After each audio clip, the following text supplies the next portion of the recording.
You ever get that feeling like we're stuck? Like no matter what, things just can't really change. Yeah, I know what you mean. It's almost like that quote, you know, it's easier to imagine the end of the world than the end of capitalism. Right. And that's what we're diving into today. Ooh, interesting. We're looking at a book called Capitalist Realism. Is There No Alternative? Hmm. By Mark Fisher. Have you heard of it? Oh, yeah, definitely. It's a really, it's a thought-provoking one. Yeah. Fisher doesn't just describe this feeling, the feeling of being trapped. Right. He really digs deep into how this capitalist realism thing shapes everything. Everything. Yeah, like our culture, how we work, even our mental health. Okay, so we're going beyond just like feeling stuck, right? Right. We're trying to understand how this capitalist realism actually works. Yeah, how it functions. Where do we even start with that? Well, the book starts with this really interesting example from the film Children of Men. Okay. It's that part, where Clive Owen's character is visiting a friend. Yeah. And the friend lives in this like decked out Battersea power station. Oh, wow. And it's full of all these amazing artifacts, like Michelangelo's David, Picasso's Guernica. Wait, but isn't that a good thing? Like preserving art, preserving culture? Well, that's the thing. This is all happening against this backdrop of a dystopian future where, get this, no children have been born in years. Oh, wow. So Fisher's point is, like, what's the point of all this art, all this culture, if there's no future to pass it on to? Yeah, I guess it kind of becomes meaningless then. It's an empty gesture. Mm. It's like, under capitalist realism, even the things we think are important, like art, even those things become kind of hollow. Yeah, totally. It's like going through the motions. Exactly. And Fisher connects this to T.S. Eliot's ideas about tradition, like how tradition needs to be challenged, to stay relevant. and reinterpreted constantly. Otherwise, it just becomes this empty nostalgia. A shell of what it was. Exactly. So you're saying, just like in Children of Men, if we don't actually challenge the system, even our most valuable cultural things, They lose their meaning. yeah, they lose their meaning. It's like they're just husks. And that's the sneaky thing about capitalist realism. It makes us believe that there's no other option. Right. So we don't even try to imagine one. And then what happens? We just accept this cultural and political, stagnation. It's like the system is designed to make us feel powerless. But hold on, is it all doom and gloom? I mean, there's got to be some pushback. Oh, of course. There are always people, trying to fight the system. Yeah. But Fisher's point is, even those attempts at rebellion, they often get swallowed up, commodified by capitalism. Whoa, so even when we try to resist, the system finds a way to make money off of it. It's frustrating, right? Fisher uses this term pre-corporation to describe how capitalist culture, it shapes our desires before we even have them. I'm not sure I follow. Can you give me an example? Think about advertising, how ads target kids, creating this desire for things they didn't even know they wanted. Yeah. That's pre-corporation. It's like capitalism is shaping your wants before you even figure out what you actually value. Okay. Yeah, that makes a lot of sense. It's like the system's always one step ahead, Always. And this sense of being trapped, having no other choice. Yeah. It has a huge impact on us. On our what? On our mental health. Fisher actually argues that mental health is one of the key places where capitalist realism plays out. Really? How so? Think about it. We're constantly being told to be happy, successful, productive. Yeah. But at the same time, we're stuck in these jobs that are often soul-crushing. Yeah, or precarious, unfulfilling. Yeah. They leave us feeling totally burnt out. So we're set up to fail from the start. In a way, yeah. And when we inevitably struggle, right, because we're not superhuman. Right. They're told it's our fault. Yeah. That we're not trying hard enough. Yeah. That we need to just be more resilient. But isn't that a bit, I don't know, reductive? To say that all mental health issues are because of capitalism? What about individual factors? Oh, for sure.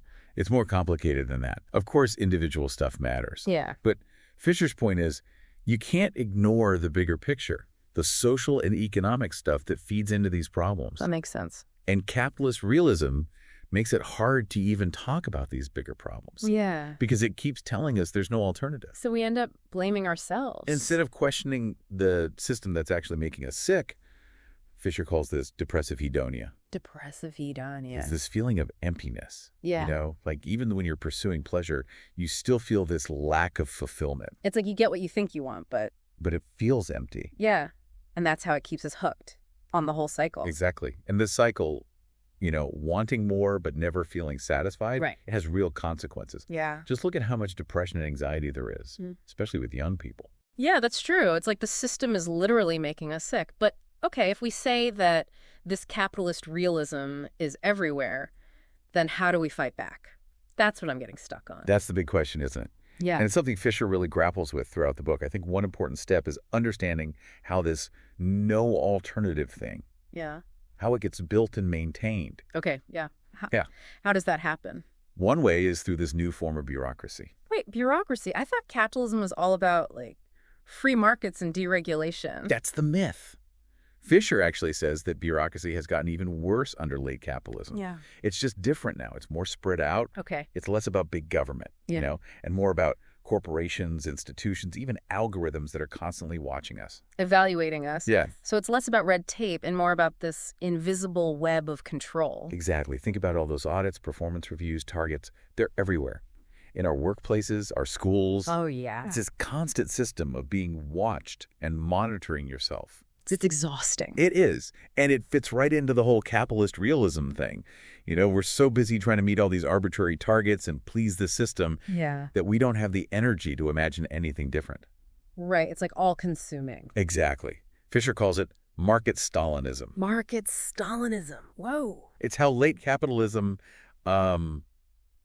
it kind of mirrors Stalinism Oh. by putting so much emphasis on looking like you're achieving things rather than like actually achieving them. So it's not about actually being productive. It's about looking like you are. Right. And this actually connects to a concept from Slavoj Žižek, the idea of the big other. Have you heard of that? Vaguely. It's like this imaginary authority figure Mm-hmm. that's constantly watching and judging us. So it's like we're always performing, even when no one's really watching. Yeah, exactly. And in late capitalism, this big other has become this kind of diffuse, impersonal force. It's not just the government or your boss. It's Everything. the market, the media, social media, the whole system, all constantly evaluating us. So to recap, we have this feeling of being trapped, the no alternative thing, right? Right. We have pre-corporation shaping our desires before we even have them, depressive hedonia keeping us on this treadmill, and then this new bureaucracy controlling us through constant surveillance and this big other. Whoa, it's a lot to take in. It is. And it's all connected. It is, yeah. But what do we do with all of this? That is the million-dollar question. And it's something we're going to keep exploring in part 2 of this deep dive. Oh, okay, good. Because I have a lot more questions. But I think for now, the main thing is just recognizing how powerful capitalist realism is and how it's working in our lives, all the time. Right, and once we see it. Maybe then we can start to see a way out. That's a good point. Okay, so if you're listening to this, stick around for part 2. We're going to keep digging into this. And maybe find some answers. So in the first part, right, we talked about that feeling, that feeling of being trapped under capitalism. Yep. Mark Fisher calls capitalist realism. And it's like way more than just a feeling. It really is. It's this force, shaping our culture, our work, our mental health. Yeah, it's pervasive. And one of the things that makes it so powerful is that, it makes any other way of living seem impossible. Exactly. Unrealistic. Like, you can't even imagine it. But how? How does it do that? Well, people can see that the current system is not working, right? Yeah, I mean, come on. We've got climate change, inequality, everyone's stressed out. Right. But Fisher argues that what we think of as realistic, what we think is possible, Yeah. it's actually shaped by political forces. So it's not about what's actually true. It's about what we've been told is true, what we've been conditioned to believe. So the system is basically setting the limits of our imagination. Yeah, pretty much. It tells us what we can and can't dream of. But then that doesn't make sense, right? No, it doesn't. Because if things are so bad, why aren't we all, demanding change? Right, exactly. And that's where things get interesting. Fisher uses this idea from psychoanalysis to explain it. Okay, lay on me. It's called the distinction between the real and reality. Real with a capital R. Yeah. Think of reality, lowercase r, as our everyday world. Yeah. The stuff we see, the stories we hear, the dominant narrative. Right, like the surface level. Exactly. The real, though, capital R, that's the stuff underneath. Ooh, getting deep. The harder stuff. Yeah. The traumatic truth that our everyday reality tries to keep hidden. There's like climate change is a real thing, capital R. Yes. It's happening, it's real, but our everyday reality tries to downplay it. Right. Pretend it's not a big deal. Exactly. And Fisher says, one way to challenge capitalist realism is to bring those hidden reals out into the open. Shine a light on them. Force people to confront them. Show people the cracks in the system. I like that. Make them see the things that don't add up. The inconsistencies. Yeah. And he identifies a few key reals that capitalism tries to, like, bury. Okay. Like what? Give me an example. Well, we already touched on one. The mental health crisis. Yeah. Yeah. How we're all pushed to achieve these, like, impossible expectations. And instead of looking at the root causes, the system just tells us What? that we need to be more resilient, try harder. Oh, yeah. Like, it's our fault. Exactly. So the real is that the system is making us sick, but our everyday reality tells us. It's a personal failing. Yep. But there are other reals, too. What else? A big one is environmental catastrophe. Okay, yeah. Climate change, pollution, all that. Right. These are real threats. Existential threats. But capitalism is just not equipped to deal with them. Because it needs constant growth, right? Constant consumption. Exactly. So even though you see companies trying to, like, greenwash their image. Yeah. Put a Band-Aid on a gaping wound. The deeper implications of this, of the planet actually dying. Yeah. It's too much for the system to actually face. Okay, so we've got mental health, environmental collapse, any others? One more. And this one might seem a little less obvious, but it's just as bad. Bureaucracy. Wait, bureaucracy? I thought neoliberalism was all about getting rid of bureaucracy. Right, that's the story they tell. Okay. But Fisher says bureaucracy hasn't gone anywhere. It's just changed. How so? It's more diffuse now, more embedded in everything we do. So instead of big government, it's like, well, corporations are controlling us. Yeah, or algorithms.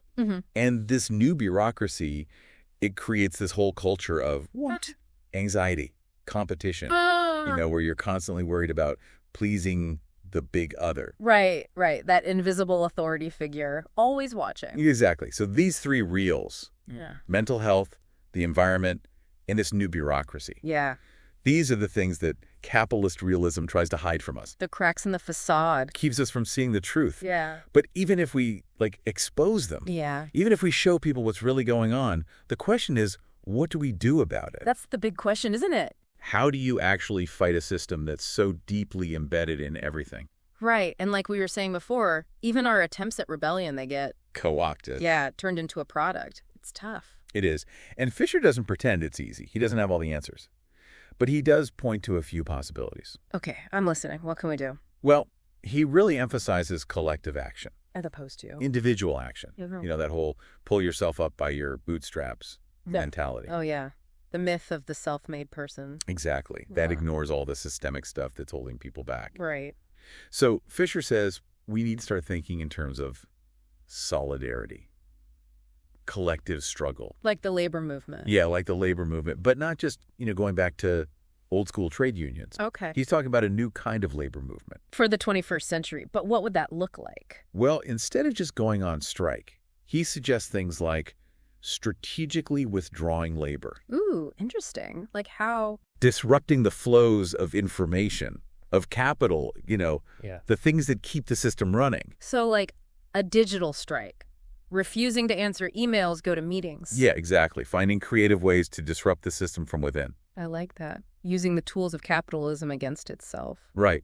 But it's not just about tactics, though. It's about a bigger shift. Yeah. Fisher says we need to repoliticize our lives. What does that mean?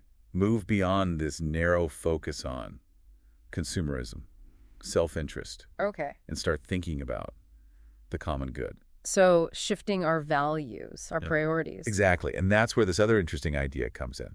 The need for a new kind of paternalism. Wait, paternalism? Right. I thought we were trying to get away from all paternalism. Right. But Fisher's not talking about going back to, top-down control. Okay. He's saying we need to find ways to manage our desires, our behaviors. Collectively. Yeah, collectively. In a way that's both ethical and sustainable. So it's not about telling people what to do. Right. It's about creating a framework that encourages them to make better choices. Choices that are good for them and good for the planet.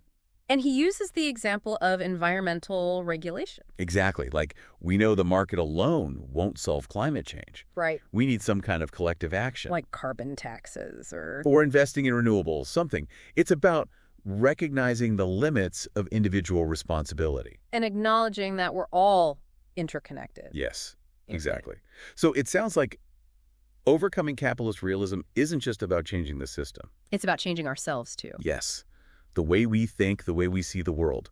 But that's a big task. A huge task. It is. Fisher doesn't deny that.